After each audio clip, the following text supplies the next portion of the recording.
the Cardiac Sisters. The three main vessels that make your heart beat. Coming to you with a new podcast talking about nursing, lifestyle and girl talk. My name's Delanda. My name's Amida. And I'm Becca. Ladies, do you remember when you did nursing? Good question. It's been such a long time. I personally forgot why I chose nursing. Do you remember why you chose nursing? I think for me, growing up and watching people, like seeing people that were sick, it broke my heart. Like it genuinely broke my heart. And I was like, wait a second, there's something I could do. And nursing enabled me to do that. I was like, there's no point feeling bad if there's a job out there that can let me do and help people. So I chose nursing because of it. Do you know what? I think majority of the time, because that is kind of calling me home as to why I actually chose nursing in the first place. But I think you kind of, as you go down that journey, you kind of forget your real reason for choosing nursing. Especially because of like, you know, everything that's involved with like nursing, COVID, the pressures. It's like you almost find yourself in a cycle that you're in because you have to be in it, and you forget what actually made you go into nursing. Essentially the fundamental. I think exactly. it's really easy to kind of forget your whys, like why you chose to be a nurse.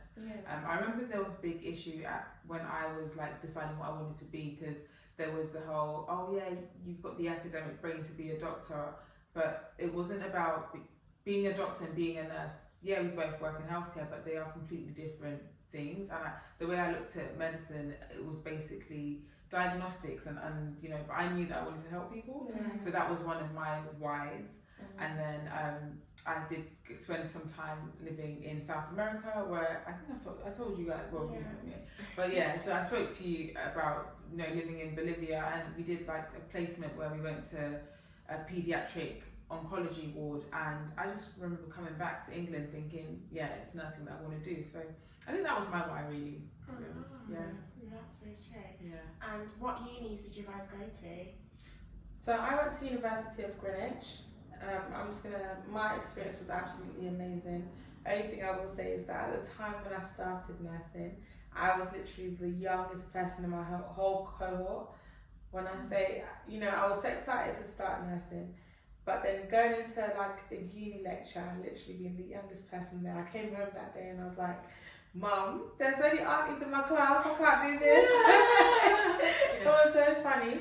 But you know, I actually ended up enjoying my experience. I did all my placements at a trust in South London, in Lewisham and Greenwich Borough, and I would say that it was absolutely amazing. Like I had such a great experience there. Even though I didn't stay there, like when I actually qualified, I had such an amazing experience with the nurses, the doctors, the whole MD team. Everyone was amazing. Oh, I love that for you. How about you? I went to Southampton, University of Southampton. Sorry, Solent, but University of Southampton. Okay. Let's get that clear. Okay. But I actually had, to be honest, if you spoke to a lot of the people in my cohort, they had a terrible experience. They hated our uni. Really? I don't know why. Well, I know why, but personally, I had such a great time. Like I loved the uni. The lectures were lovely as well, like, and to be honest, like what's that thing? You know, the main person you go to, she's your tutor. Your tutor. So I loved my tutor. She was so helpful, like, especially during my last year of uni, because I failed my dissertation. And I had to appeal it because I was like, the reason, because I did one on obesity and how obesity causes a lot of other health conditions. And the person that marked my dissertation was like, well, that's not true, it's not factual. And it's that's not factual when I've written out like points and like reasons why, and it's a known thing, like it does. Anyways, my tutor, she was so helpful, like she was so helpful, like, and I had a great time. First, she was my favourite. What about you guys? I would say, to be honest, the whole 3 years was perfect. To be honest, I went to King's. College in London. And I don't know if you guys agree, but I feel like the nature of the course really didn't allow me to enjoy the university experience. And luckily, I am from London. I've grown up in London. I love London. And I feel like prior to my uni days and even after uni, I still kind of embraced London. But during that 3 years, there was no way I could have enjoyed the university experience. Yeah, There was absolutely no way. Yeah. You had placement, you had, you know, so many things going on that you can't really take it in. I couldn't do the whole freshers. I didn't do all of that. Girl, I went out. Well, Take it straight. What I will say is that even though I couldn't enjoy it in London, what I found myself doing was going down to like my friend's university. Yeah, I did do that. Yeah. So shout out Bedford University, University of Bedfordshire. I got very familiar with you guys and all your little clubs. I would have called them little because I had a good time, I had a blast. Yeah. Yeah. Yeah, I had a great time. Not gonna lie, I joined football because I played football growing up and stuff. So I that's could play lovely. football. But it was tricky because with placement and stuff, Exactly. I wasn't able to like play every single match. I was able to go to every single. That's what I mean. Yeah, that's what I mean. But Yeah. I'd still like try to make the most of it as best as I could. Like the worst part was during summer when everyone else went home. And then you're stuck here doing placement. Placement. And how like by May, everyone's like, oh, I'm done. And then you're still waking up at 6 o'clock to go to placement. It's the worst. The absolute worst. And I'm not a morning person. I'm really not. So that used to stress me out. Yeah. To be fair, and having to like travel. I don't know how far away was your placement from each other. They were far, but for me, it wasn't far. Mine were far because you know I'm based in like central London, and having to travel that far out south was quite difficult, but we'll get into it another time. But one thing I did was I actually stayed home, invested in a car, and I was able to drive to and from. So I learned to drive and invested in a car. Best thing I could have ever done at that point in my life. Yeah. That's good. I'm glad. I love that for you. Yeah. I just used the school bus. Luckily enough for us with uni, when you like live in halls, you got a free bus. Not a free bus plus you technically pay for it. But you got a bus pass with it, and luckily my placements were all in Southampton, it was not too bad. But it was just the worst when your friends would go out the night before. You can't go out because placement. I still go out. I love that for you, babe. You live life at the edge. I love that for you, babe. And then you'll come back at like certain time in the mornings, and then you're like waking up because of the landlords around you. I just have a quick shower and I'm out. And I love that for you. I love that for you. And how did you guys find placement and being a student nurse and stuff? I would say my placement experience was absolutely amazing. I do feel like I was thrown straight into the deep end. Literally on my first day of placement, I was performing last offices. Yeah, it was crazy. It was crazy. Okay, so for people that are listening that don't actually know, last offices is what we do when someone passes away and you basically wash the body and get them ready to go down to the morgue. And you had to and you had to do that on your first day of placement. I probably would have packed everything in and said, I can't be a nurse. Well, that's what I did. I went home, said, Mum, you know, I want to care for people, but this is not for me. And at the time I was on a stroke ward, and like the nurse that I had with me, she was so amazing. Like she did say, if you don't want to do it, you don't have to. And you know what, I was like, you know what, I'm going to have to do it anyway, because this is the journey I've chosen, the path. I went in there, I saw all the like fluids leaking from the patient's body, and I just had to walk out. And I think I was glad at that point because I had the luxury to say, sorry, can I be excused, and walk away from it. But you know, when you become a nurse, you can't say, oh no, I can't wash my patient's dead body, if you know what I mean. That is wild. I'm sorry. I'm actually sorry. That would literally scar me.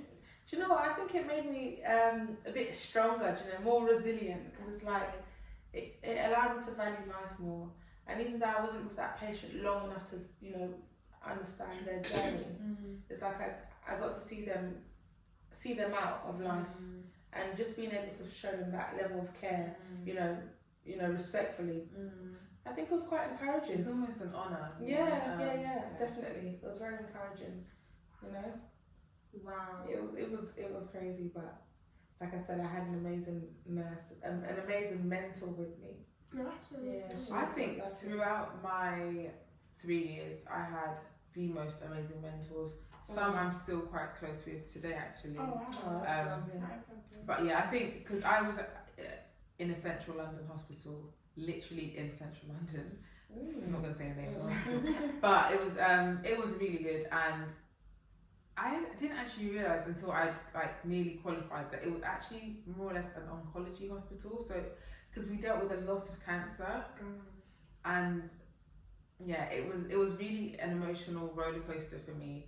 You know, because I would get really attached to patients, and then you'd kind of watch them kind of deteriorate, and then eventually pass away, and you'd get so attached that when they pass away, you can't handle your emotions. You have to cry, you have to break down. And doing the last offices, since we're on that topic, was such a surreal experience. And now that I'm a nurse, I've had moments where I'm like, I don't want to do it, but you have to do it because that's your patient.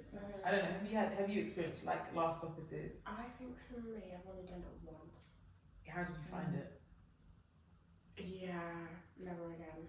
That's the thing. You can Can I say something? You're so hard That's to say the that. beauty of nursing. Yeah. Because it's like there's so many different routes that you can go down. For example, our background is quite similar, but for example, mine is intensive care. You guys, CCU cardiology. So it's like, for example, in intensive care, of course, the life expectancy is not that great. But then, you know, you can also do other things. For example, we were all working in... But that's the thing about cardiology, and that's why a lot of nurses don't like cardiology, because it could be either or. It could be, you could be speaking to a fit patient, and all of a sudden, they literally arrest on you. Oh my God. And the patient you think is like the one that's going to arrest is the one that's like running home, you know, doing backflips off the ward. You know? About that, actually, I remember from one of my experiences, I remember within the first few weeks, I remember starting like where we were working, and this patient just went to theatre, had procedure done, came back, they got stents put in, came back, and she was like, you'd not know she just had procedure done, fit, like she was well, like, and I was saying to her how lucky she was like to be alive, because not everyone that has a cardiac arrest survive it. Anyways, she was like, oh, I'm so proud, because she was black, I'm black, obviously. She's like, I'm so proud of you, must be so proud of you, like, for what you're doing, and da. Anyways, I was like, yeah. She goes, yeah, I can't wait to go home, it's probably going to hit me when I get home. Anyways, I went home, came back the next day, and this woman had a cardiac arrest. I feel like I know exactly who you're talking about. And this woman was very young. She was. Very young, her first time in hospital. Yeah. And if it's the same patient we're talking about, there were other patients on the ward who we would have expected to pass away. There were people like in their 90s, their 80s, all the way on the other end of the ward. And this lady was on the other end of the ward, right? And she's someone who we were all kind of like planning her life for her. You know, oh, she's going to go home, she's going to do this, she's going to get on with herself. And she had her husband. And I remember when her husband walked in, I don't think you were on shift at that point. No, when her husband walked in, he literally just put his hands on his head, and once again, that was one of the moments that made me feel in that moment like, is nursing really for me? Because it was such an unexpected turn into the results that we were expecting. And we only have like each other to kind of console ourselves, because there's no sort of counselling. You kind of have to just get on with the shift. You know, you come in on the shift, you heard that this patient that you just formed a connection with is no longer alive. You kind of just have to get on with things. But you need to kind of process them as well. But I don't think with it, because there's no time. There's literally no time, because you don't got other patients to look after. Exactly. And you just have to move on with it. Exactly. But you know, I think this is why when people are all training to become nurses, like, it's almost instilled in your head that you have to be resilient. Because if you are not resilient, you cannot be a nurse. That's true. And this is where, like, I don't mean to, you know, be controversial, but this is why nurses are striking at the moment and things like that. I don't think people understand the burdens that and pressures that are actually put on us, you know, mentally, physically, as well as financially. So it's like, you know, we could be sitting in the bus on the way home from a long day, having a patient, you know, pass on you, and you're just gonna have to like get on with it. Go and see your family as usual. Go cook dinner if that's what you do, and just get on with it. And there's just that lack of support that we're not getting. You know, that I think we actually do deserve. Are you guys for or against the strike at the moment?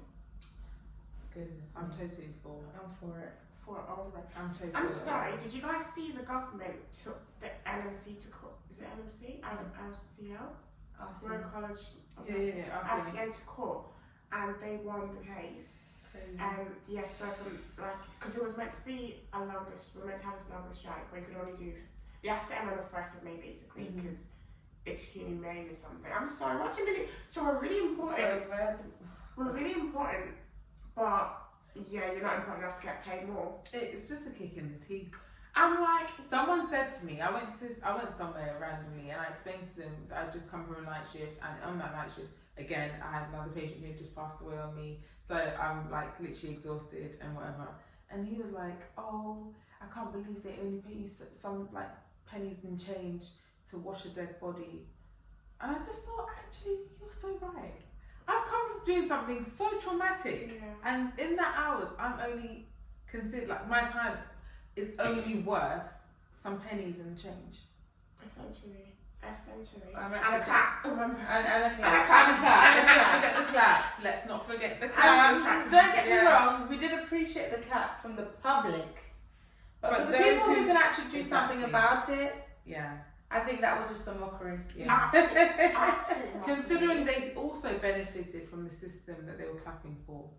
I'm sorry, did they not give themselves a pay rise during the whole COVID thing? Fair enough, give yourself a pay rise, but then there are people that actually on the front line. And they're saying, no, you don't deserve a pay rise. Excuse me? Or of literally like a certain 1%, 0%. But do you know how you have to fight to get that 1%? It's absolutely crazy. Guys, thank you so much for listening and watching if you're on YouTube. So our very first episode. Hope you all enjoyed yourselves. Join us every Sunday for new episodes where we'll be discussing all things nursing, lifestyle and girl talk. And if you have any dilemmas or any questions you would like us to talk about, please send them to this email below. Thanks, guys.